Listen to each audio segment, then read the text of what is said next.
Hello, beautiful soul. Welcome back to Mumma Magma Yoga. My name is Tamu, and I'm here with a practice for the week of May 1st. This doesn't necessarily have to fall into that week, but the energetics of it are for that week. This week, we are learning how to face situations in which we are experiencing discomfort because our ideologies, our morals, our intentions, our dreams, our aspirations are met with confrontation, are met with ideologies that clash against our own. So we've talked a lot on my channel, and the spiritual community at large is exploring the idea of universal love, of big love, of that love that is from the core of your being, that is in sync, is in synergy with all of self, that blossoms and moves through all of experience and doesn't discriminate. True love, big love, universal love encompasses all. That is really easier to say than to practice in the self. We are all still learning this path, learning what that really means to truly love from a universal sense. To love those we don't think deserve love. To love those who have harmed us, who have harmed the earth, who have harmed others, who have done injustice. It's really hard to love those people. But it's really important to explore this avenue because, especially in this first week of May, we are all going to be dealing with being confronted with ideologies, political views, morals, perspectives that clash against our own and that may feel really wrong, may feel like sandpaper rubbing against our skin, against our hearts, and we may feel defeated. So we want to try to dull down that clashing, that intensity of butting heads.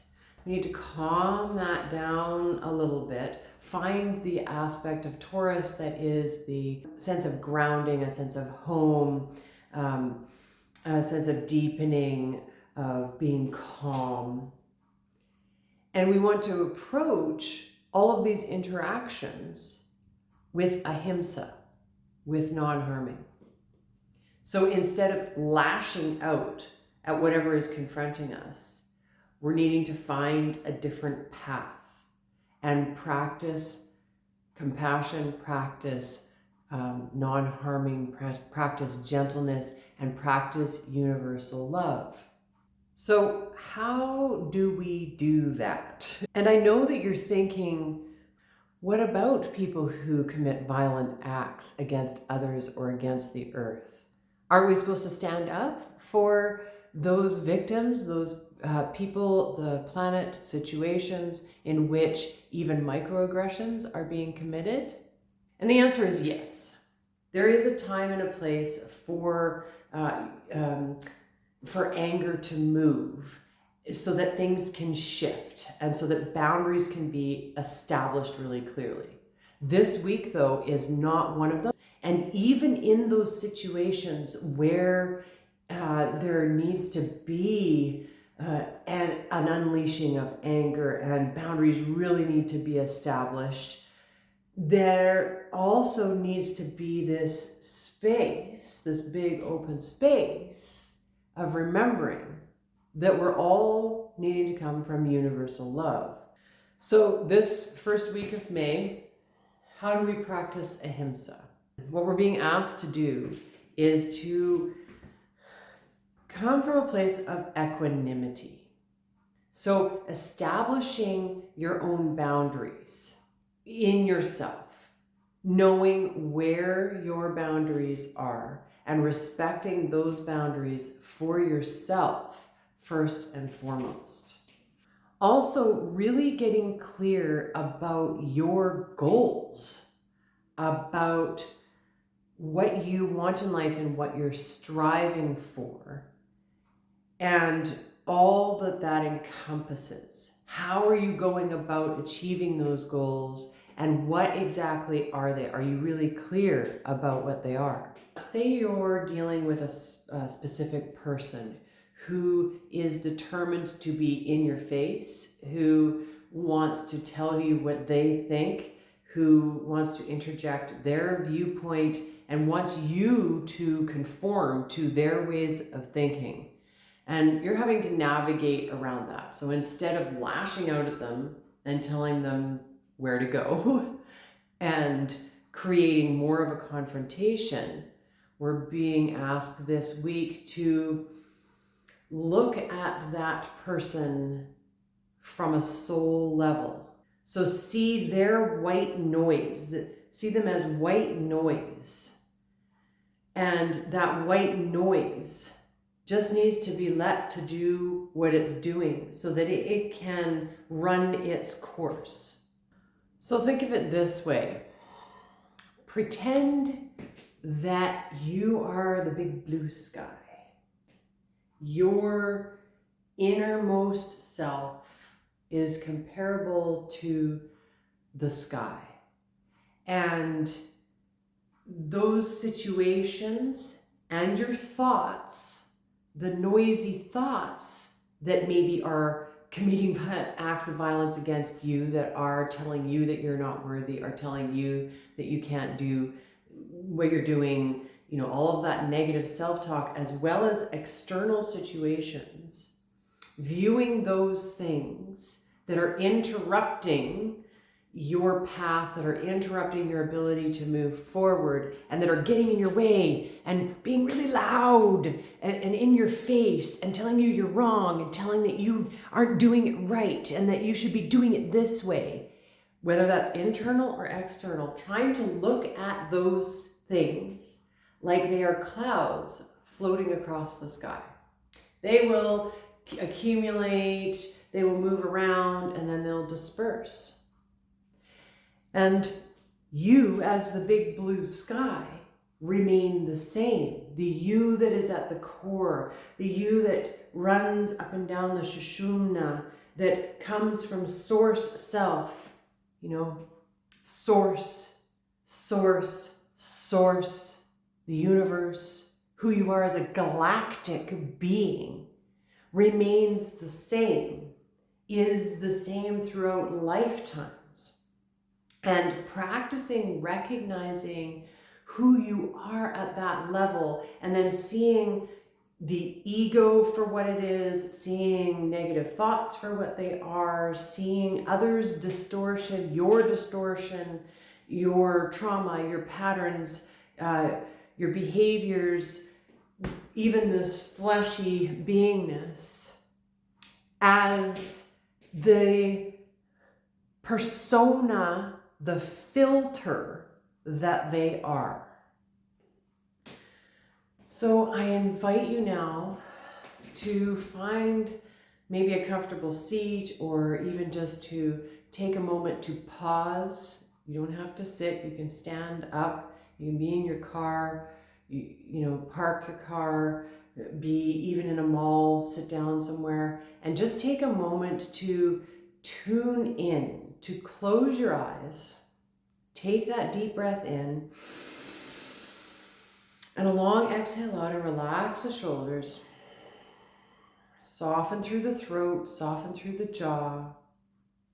Tune in, bring your attention into the core of your being, into your heart, into your solar plexus, into the core of yourself. And for a moment, rediscover, allow permission, give yourself permission to feel who you are on a vast level. Who are you as a star seed? And as we know, tuning into the self, the quiet, still self behind the ego, takes practice.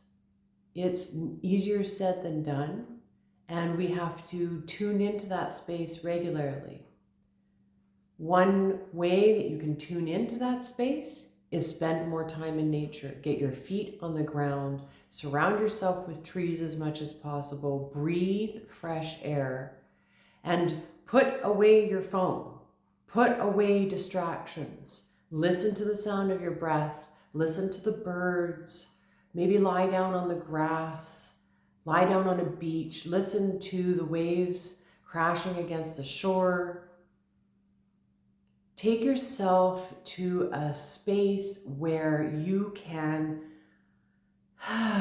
relax into Earth Self, relax into nature, because nature will always help you find that connection to the still, quiet place within that is your universal being.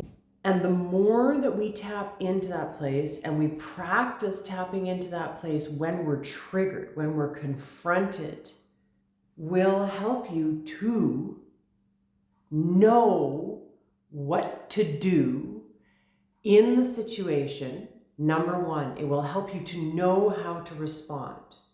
Because, and this is number two, because that knowing self is always responding from non-harming and universal love. To summarize, when you're triggered this week or at any time, if you have people coming at you, the world seems like it's coming at you and there are ideologies that are clashing, or if your negative self-talk is just really amped up and making you feel defeated, take time in nature. Take time to meditate. Take deep breaths. Tap into the power of the breath and practice tuning back into who you are as a universal beingness, so that you can remember how to respond in a way that clearly defines your boundaries, remembers your goals with clarity, remembers your dharma, your purpose, and that responds without reaction, without inflicting harm in the other direction. If we can take that step back and really listen and tune into who we are as vastness, then we can find and remember the steps forward and respond appropriately. Respond from a place of bigger self, of whole self, of universal self. I hope this helps. I hope you spend some time in nature. I hope you listen to your deepest self, your source self, and that you find ways to respond to the world that only generate more love, compassion, and joy in the long run. Thank you so much for joining me for this practice. I hope that it serves you well. I would love to hear how it went for you, what your thoughts are, your process in the comments below. Please don't forget to like this video and subscribe to my channel for more of this kind of content. I would love to have you as part of the MMY community. So much love to you. Have a super fantastic day, and I'll see you soon, my friends.